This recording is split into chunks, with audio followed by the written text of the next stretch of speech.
Hey everybody, Ron Burke, editor-in-chief for GamingTrend.com. Thanks for joining us for another episode of the Hangar, where we take a look at the ships in Star Citizen. This particular ship is the Cutlass Black, and this is a Drake craft. You can tell because it has a more industrial look. I love this aircraft. It is certainly one of my favorites, and I am not alone. A lot of folks really love this particular craft. There are a few variants. You have the Cutlass Black, the Cutlass Red, the Cutlass Blue, and the Cutlass Steel. And all of them have a lot of the same characteristics, though this one has the largest cargo capacity. So the Cutlass Black has certainly attracted a lot of players for that reason. I'm going to go ahead and pop open the rear hatch.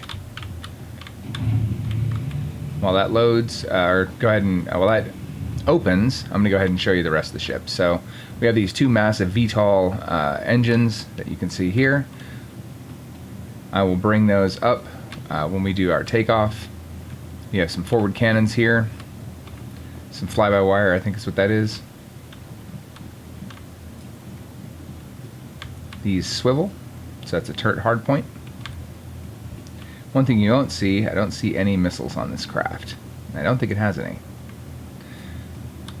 You can actually get in through this side entrance as well.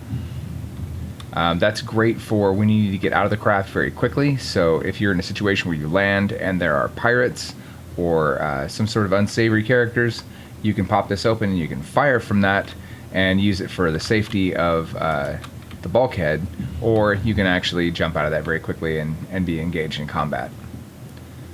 Heading inside, I don't think it's large enough to store a vehicle.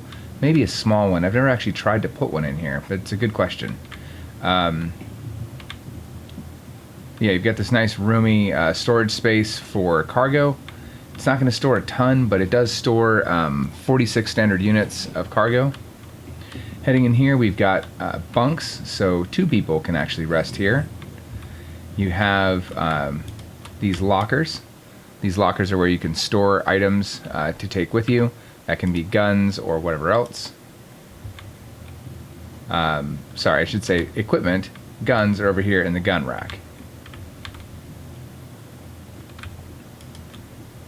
The turret here, the external turret, will hop into that seat. That slides up. And now you have access to this turret that is on the top of the craft. We'll power that up.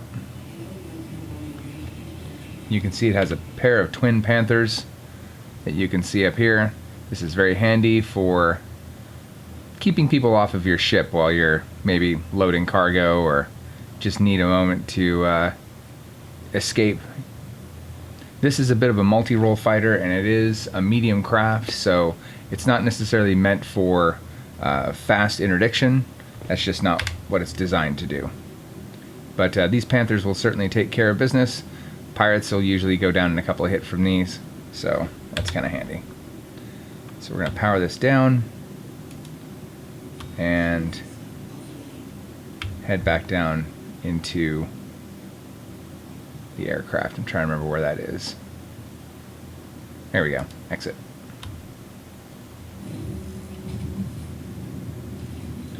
So obviously this is something where you're going to want to bring some friends. This is a good multi-person ship. You have a pilot and a co-pilot seat. Heading into the pilot seat here. I love that. It kind of slides up. You've got the top canopy for this ship. We'll go ahead and bring up the heads-up display and fire up all of the components. I can remember where that's done.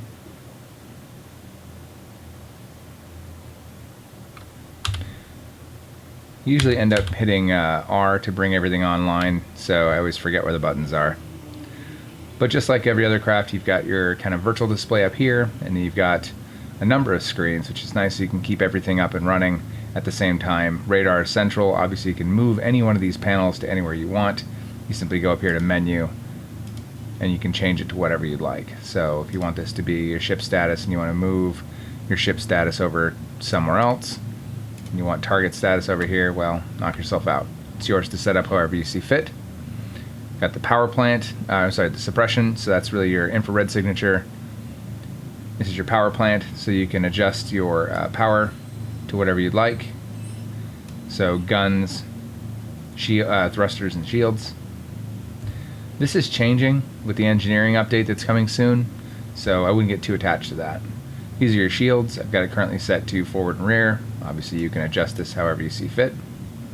And then we have the payload over here. So the guns, the 2 Scorpion Gatling guns, and then the 2 Badger repeaters, plus the turret that's on the roof. And then it does carry a complement of 8 Tempest 2 and 8, R-Star. I'm not sure what those are supposed to be. 3 missiles. So I am going to launch this one because it's really cool to see the VTOL functions. So when we launch, probably shouldn't do that with the with the rear hatch open, but you raise these VTOLs that allow you to zip up very quickly, and then when you're ready to head forward, you just swing those forward and off you go. So I love this craft. It is certainly a workhorse. The only thing it lacks is a mining laser if you wanted to do mining, but if you're planning on doing any runs that might get you in trouble, or you're going to hunt down pirates or whatever, this is a great kind of mid-range ship that will certainly do the job. So once again, thank you for joining us for this episode of The Hangar. We'll be going through every ship that's in Star Citizen, and I hope you join us for those. If you have any special requests, or if you'd like to see anything in specific, please let us know in the comments. I'm Ron Burke, Editor-in-Chief for GamingTrend.com. Thanks, and stay safe out there.